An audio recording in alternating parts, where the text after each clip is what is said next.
आप देख रहे हैं कहानी कुर्सी की।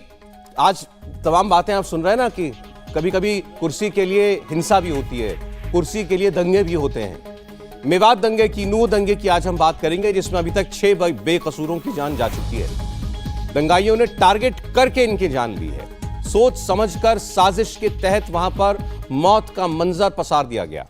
ये 6 तस्वीरें हैं। ये वो लोग हैं जिन्होंने अपनी जान गंवाई है। गुरसेवक सिंह होमगार्ड था। आज गुरसेवक सिंह की अंतिम विदाई हुई। 2 छोटे छोटे बच्चे हैं परिवार के अंदर, और अपने परिवार के इकलौते बेटे गुरसेवक की 23 दिन पहले गुरुग्राम में ड्यूटी लगी थी। फतेहाबाद में परिवार रहता है। 2 बच्चों के पिता गुरसेवक की दंगाइयों ने बेरहमी से हत्या कर दी। दूसरे होमगार्ड का नाम है नीरज खान। नीरज खान गुरुग्राम के गढ़ी गांव के रहने वाले थे। खेड़ की दौला इस पुलिस स्टेशन में तैनात थे। हिंसा और दंगे को लेकर लगातार जब मदद के फोन आने लगे, उसके बाद हिंसक भीड़ का सामना करने के लिए गए थे, जिन पर दंगाइयों की भीड़ ने लाठी डंडों से प्रहार कर दिया। इनके भी 2 छोटे छोटे बच्चे हैं। परिवार में इकलौते कमाने वाले शख्स थे। इनके पिता कारगिल की लड़ाई में लड़े थे, और वो कह रहे हैं कि मेरा बेटा चला गया, लेकिन अपने पोते पोतियों को भी मैं इसी तरह देश की सेवा के लिए लगाऊंगा। नूह हिंसा में जान गंवाने वाले शक्ति सैनी की बेरहमी से मौत की हत्या की गई। शक्ति सैनी नूह के शोएब मिष्ठान भंडार में काम करते थे, यानी लोकल आदमी की दुकान में काम कर रहा था यार। हिंसा वाले दिन वो गुरुकुल की तरफ गए थे, तभी दंगाइयों ने इन्हें शिकार बना लिया। शरीर पर बुरी तरीके से चोट के कट के निशान हैं, कई जगह फ्रैक्चर हैं शरीर में, और शव को गांव से 1 किलोमीटर दूर सड़क के किनारे इनके फेंक दिया गया। नूह हिंसा में पानीपत से अभिषेक नाम का एक शख्स आया था, उसकी भी जान गई। यह बजरंग दल से जुड़ा हुआ था, शोभा यात्रा में शामिल होने के लिए आया था। अभिषेक के दोस्तों के मुताबिक वो आखिरी वक्त तक लड़ता रहा। कई घंटों तक आर पार की जंग हुई, और बचते हुए मंदिर में उसने जाकर शरण ली। और जब दंगाइयों ने मंदिर के गेट को घेर लिया, तब उसमें अभिषेक को गोली लग गई और उसकी मौत हो गई। नूह हिंसा के शिकार प्रदीप शर्मा, ये भी बजरंग दल के मेंबर थे, मूल रूप से बागपत के रहने वाले थे। प्रदीप पर हिंसा के दौरान भीड़ ने हमला किया। इन्हें गंभीर चोटें आईं। इन्हें दिल्ली के सफदरजंग अस्पताल में इलाज के लिए ले जाया गया, लेकिन वहां उनकी मौत हो गई। और गुरुग्राम में जब यह मेवात में हिंसा हुई, उसके बाद शाम को गुरुग्राम में हिंसा हुई सोना रोड पर। बिहार के रहने वाले इमाम मोहम्मद साद, जो मस्जिद में इमामत करते थे, 22 साल केवल इनकी उम्र थी। एक भीड़ मस्जिद में दाखिल हुई, मस्जिद को आग लगाने की कोशिश की, और मोहम्मद साद को सामने देख करके इनको चाकू से गोद दिया, इनकी जान ले ली। नूह दंगे में शहीद होमगार्ड नीरज के परिवार में पिता चिरंजी लाल हैं, पत्नी वकीला हैं, 2 बच्चे हैं नितिन और निकिता, भाई सुनील खान और सोनू खान है। अब इनका धर्म क्या है, कोई बता सकता है?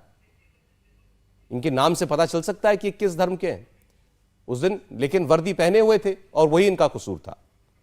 इनकी जान की दुश्मन इनकी वर्दी बन गई, क्योंकि दंगाइयों ने देखा, घेरा, मारा, गोलियां चल रही थीं। ये पुलिस वाले थे, सबसे आगे ये थे, लीड कर रहे थे, और वहां दंगाइयों की हिंसा में इनकी जान चली गई। इनको सुपुर्दे खाक किया गया है। तब भी देखिए इनके पिता का जज्बा, आप देखिए कि वो अभी भी कह रहे हैं कि अपने परिवार से और बच्चों को भी देश की सेवा करने के लिए आगे भेजूंगा। तो ये हमने आपको उन 6 लोगों की क्या पृष्ठभूमि है वो अभी बताई है, जिनकी मौत मेवात की इस हिंसा के अंदर हुई है। प्रदीप जी, अब मरने वाला मुसलमान भी है, हिंदू भी है, और एक तो हमने जो नीरज का मामला बताया, आप नाम से बता भी नहीं सकते कि हिंदू है कि मुसलमान है। लेकिन दंगाई जब होते हैं, जब भीड़ आती है, तो वो ये नहीं देखती कि वो जान किसकी ले रही है। पत्थर नहीं देखता किसके ऊपर लग रहा है, गोली चला रहा है जो ऊपर पहाड़ से, भले ही निशाना किसी और की ओर लगा रहा हो, मंदिर के ऊपर लगा रहा हो, लेकिन वो गोली तो कहीं भी लग सकती है किसी को। यही सबक है इसका। नहीं, लेकिन ये तो बड़ा स्पष्ट है कि इसकी पहले से प्लानिंग थी, ट्रेनिंग थी, कम से कम 3 महीने से। और मेवात और ये नूह जो है, ये मेवाती मुसलमान आज की समस्या नहीं है, 1947 की बात कर रहे हैं। इनको आर्मी के ट्रक में बिठाकर पाकिस्तान भेजा जाना था वापस। ये डॉक्टर राजेंद्र प्रसाद ने सरदार पटेल को चिट्ठी लिखी, कहा कि ये कल रात जिस दिन लिखी है 5 या किसी अक्टूबर 1947 को, कि ये 500 लोग जो है करोल बाग में घुस आए और वहाँ जो है हल्ला हंगामा प्रदर्शन करने लगे। इनको यहाँ से हटाया नहीं गया तो हिंदुओं को अपनी जान का खतरा है। इनको जामा मस्जिद के पास जो है वहाँ ले जाइए। सरदार पटेल ने कहा वहाँ 3 कैंप हैं, उनकी हालत ऐसी है कि पूरी दिल्ली में स्वास्थ्य की समस्या पैदा हो जाएगी, इनको वहाँ नहीं रखा जा सकता। वो ट्रक जो जाने वाला था, ट्रक तैयार था, गांधी जी नेहरू जी ने मना कर दिया। नेहरू जी चाहते थे इनको दिल्ली में बसा दिया जाए, सरदार पटेल ने कहा ये किसी हालत में नहीं होगा, तब इनको यहाँ बसाया गया। तो समस्या 1947 में थे और 2023 में भी है। वो बात मानसिकता की है। यहाँ वहाँ मेवात में जितने हिंदू थे सब कन्वर्ट कर दिए गए, और तबलीगी जमात का नाम हम सब लोगों ने सुना होगा। उसका गठन हुआ किस लिए? उसका गठन हुआ जो कन्वर्टेड हिंदू जो मुसलमान बने हैं उनको इस्लामी तौर तरीका सिखाने के लिए, खासकर मेवात नहीं हो सकता। हाँ, मेवात में वो जो कन्वर्ट हो गए थे हिंदू, पुरुष जो है धोती पहनते थे, महिलाएं साड़ी पहनती थीं, बिंदी लगाती थीं। तो ये हुआ कि ये तो इस्लामी तरीका है नहीं, तो उनको सिखाने के लिए, ट्रेनिंग देने के लिए इस संस्था का गठन हुआ।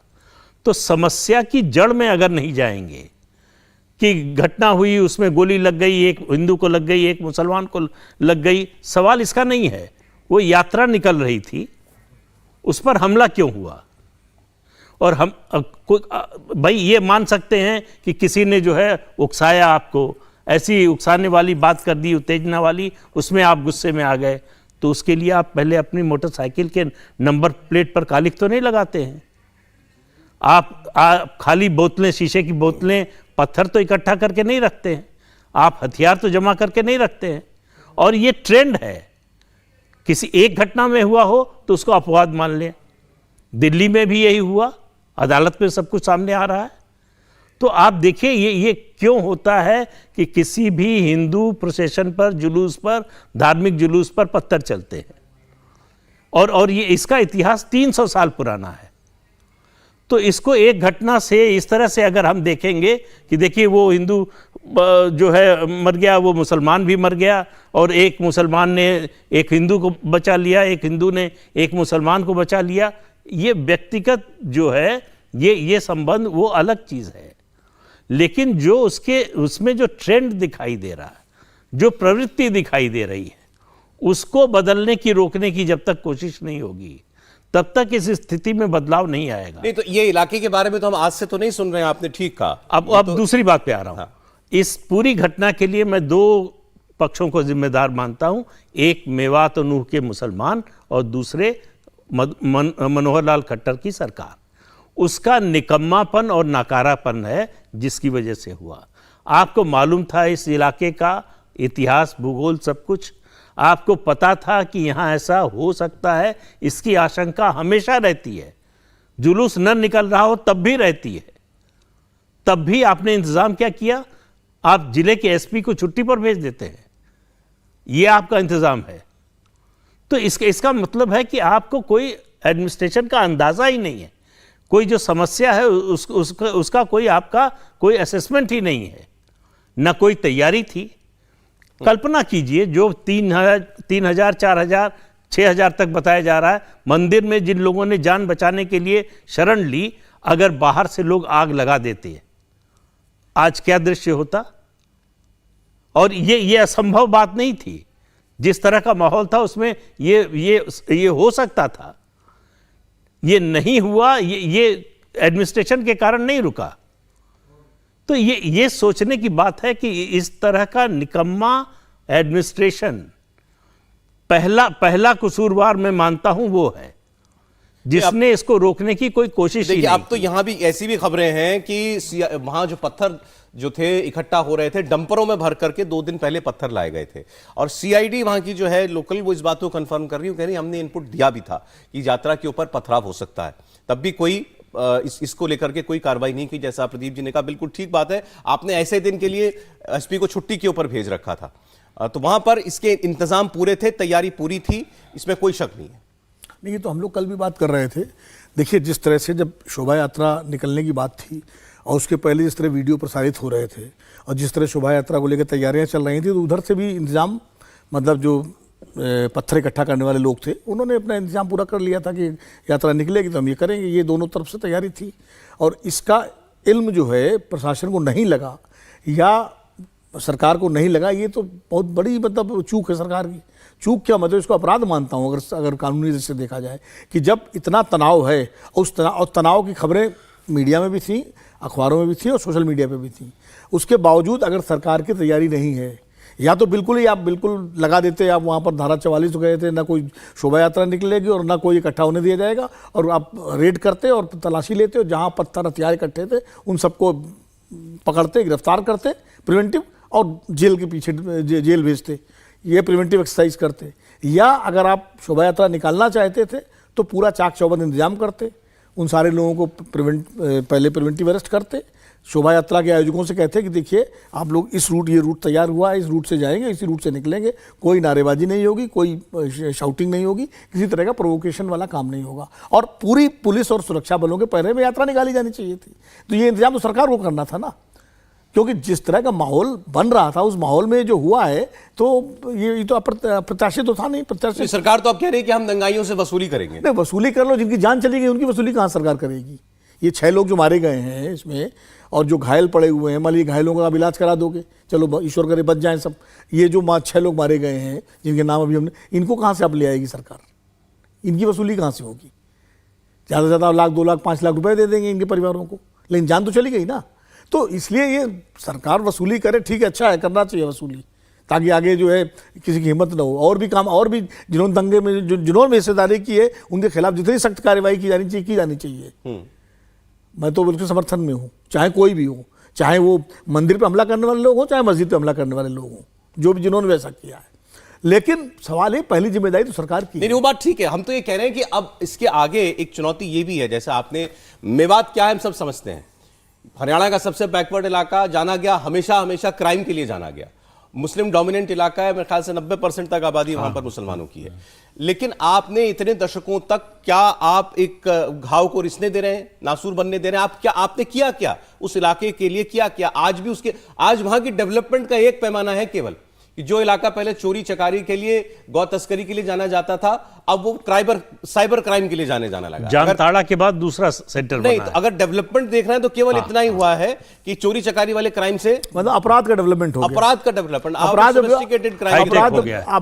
हाईटेक क्राइम हो गया, यही पहचान है। लेकिन उस इलाके की, इसके अलावा आपने वहां के लिए क्या किया? वहां के हालात को ठीक करने के लिए, क्राइम रेशियो को ठीक करने के लिए आपने क्या किया?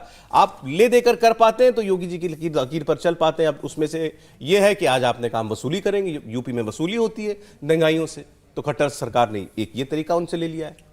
नहीं सौरभ जी, मुझे लगता है कि एक तो ये कि जो उसके ऐतिहासिक संदर्भ हैं जो बहुत विस्तार से अभी प्रदीप जी ने बताया, दूसरा एक पूरे देश की समस्या है और हमारी सरकारें दुर्भाग्य से वो कहें कि जिसको प्रोएक्टिव शब्द है वो तो भूल गई। देश में कोई भी ऐसा इलाका क्यों है जिसको समझने के लिहाज से मैं कहूं कि पुलिस की जीप बिना किसी अवरोध के वो इलाका पार कर जाए? ऐसा इलाका है क्यों देश के आज के समय में? ऐसा इलाका होना क्यों चाहिए? इस देश में जितने अपराध होते हैं, जितनी खराब गतिविधियां होती हैं, जितने तरह के कुकर्म होते हैं, वो सब उन्हीं इलाकों से होते हैं। अभी जो मेरठ में जो सबसे बड़ा चोरी की कारों का बाजार था, सोतीगंज वाला, वो इसीलिए तो था ना, दिल्ली के नजदीक था, कार उठी, कट गई, पता नहीं चला, एक जगह के आगे 2 पुलिस घंटे जा में नहीं कट सकती जाती थी। 2 घंटे में खत्म खेल। और यही 50 किलोमीटर की दूरी इसकी है। अब अगर वो साइबर क्राइम में भी आ गया, गौ हत्या, गौ तस्करी के लिए पहले से जाना जाता है। सवाल यहां यह है कि क्या सरकार तय करके 1 साल, 2 साल, 3 साल का एक प्लान तय करे कि हम इसको बढ़िया टाउनशिप बनाएंगे। इससे नहीं बहुत फर्क पड़ने वाला है कि वहां लोग पैसे कमाने लगे। अगर पैसे कमाने लगे और अपराध कर रहे हैं, अपराध में जुड़े हुए हैं, तो वो और ज्यादा खतरनाक हो जाएगा। मुझे लगता है कि मूल समस्या वहां की ये है, और अगर इस समस्या से नहीं निपटेंगे तो एक कोई नूह मेवात का है। ऐसे देश भर में अलग अलग इलाके होते हैं, जब वो घटना हो जाती है, हमें याद है बिहार में किसी की हिम्मत थी कि शहाबुद्दीन के गांव में घुस जाओ। मुझे याद है कि महिलाएं खड़ी हो गई, घुस के दिखाओ। यही बिहार मिलिट्री पुलिस थी, उसके जवान बाहर खड़े रह गए। और ऐसे ढेर सारे माफिया थे, देश के हर हिस्से में थे। मुंबई में कई ऐसे इलाके थे। अब तो धारावी का भी रीडेवलपमेंट होने जा रहा है। मैं कह रहा हूं कोई इलाका नहीं होना चाहिए, पक्की शर्त होनी चाहिए कि अगर पुलिस की जीप इस पार से उस पार नहीं जा सकती, ऐसी कोई गली या सड़क आज के भारत में नहीं होगी। मैं आपको बताऊं, और अगर होगी तो ये खतरनाक है। एक पर्सनल उदाहरण से बता रहे हैं। 31 अक्टूबर 1984 को इंदिरा जी की हत्या हुई। 30 अक्टूबर की रात में मऊ में दंगा हुआ, एक डिप्टी एसपी को गोली मार दी गई। हम अयोध्या में थे, उसी दिन अशोक सिंघल का कार्यक्रम था, अयोध्या आंदोलन की शुरुआत हो रही थी उस दिन। वहाँ से गए मऊ, अशोक प्रियदर्शी जो बाद में पीएमओ में थे, वो उस समय डीएम थे। उन्होंने कहा पार्टनर ऐसा है कि ऐसे इलाके हैं जहाँ पीएसी भी दिन में जाने की हिम्मत नहीं कर सकती। हमने कहा ऐसा कैसे हो सकता है? बोले ऊपर से एसिड बम फेंकते हैं। बोले कर्फ्यू लगाया, कर्फ्यू लगा के तब जिसने डिप्टी एसपी को मारा था उसको मारा, वरना हमारी पुलिस रिवोल्ट कर देती। आज ऐसा कोई इलाका उत्तर प्रदेश में नहीं। मैं सिर्फ ये कह रहा हूं कि अगर जो टॉप पर बैठा है, ऊपर बैठा है, उसमें विल पावर है और कानून के मुताबिक चलने की शक्ति है। मैं ये बिल्कुल नहीं कह रहा हूं कि कानून से इतर जाकर कानून हाथ में लेकर आप कुछ कीजिए। कानून के मुताबिक अगर आप अपराधी से कॉम्प्रोमाइज नहीं करते हैं तो उसके खिलाफ एक्शन लेने में आपको कभी दिक्कत नहीं होगी। जब अपराधी से पैसा लेंगे, चुनाव में मदद लेंगे, तब आप उसके खिलाफ कार्रवाई नहीं कर पाएंगे। तो इसलिए जो है यही उत्तर प्रदेश था जहां मुख्तार अंसारी खुली जीप में खड़े होकर दंगा करवाते थे, माइक लेकर दंगा करने की अपील करते थे। आज जो अपनी जान की भीख मांग रहे हैं, ये अंतर आया है केवल विल पावर होने के कारण और कानून नहीं तोड़ने के कारण। अभी तक 6-6.5 साल में किसी एक्शन पर अदालत से कोई जो है प्रतिकूल फैसला नहीं आया है जी। और इससे फर्क नहीं पड़ता कि वहां पर आबादी कितनी है, किसकी है, कोई फर्क नहीं पड़ता। क्रिमिनल्स की अपराधी अपराधी है। जब तक अपराधी को आप धर्म के चश्मे से देखेंगे, आप कभी एक्शन नहीं ले पाएंगे। अपराधी है चाहे जिस धर्म का है, चाहे जिस जाति का है, अगर आप एक्शन लेते हैं तो आप सफल होंगे। सौरभ जी, इसी दिल्ली से मात्र लोनी के आगे कुछ इलाके, कुछ गांव ऐसे रहे हैं कि जो माफिया गिरोह उस समय होते थे 80 और 90 के दशक में जी, उनके किले थे। दिल्ली की पुलिस, यूपी की पुलिस रेड करती थी, बाकायदा फायरिंग होती थी दोनों तरफ से, और पुलिस को खाली हाथ भी लौटना पड़ा कई बार। और वो उन समय के जो माफिया थे वो विधायक भी बने और कई तो ऐसे हैं जो मंत्री भी बने। अच्छा, उत्तर प्रदेश में प्रदीप जी भी जानते हैं, मैं भी जानता हूं और हर्षवर्धन भी जानते होंगे। इंडिया टीवी हर वक्त हर जगह डाउनलोड करने के लिए सर्च करें India TV news Google play store या ऐप स्टोर पर।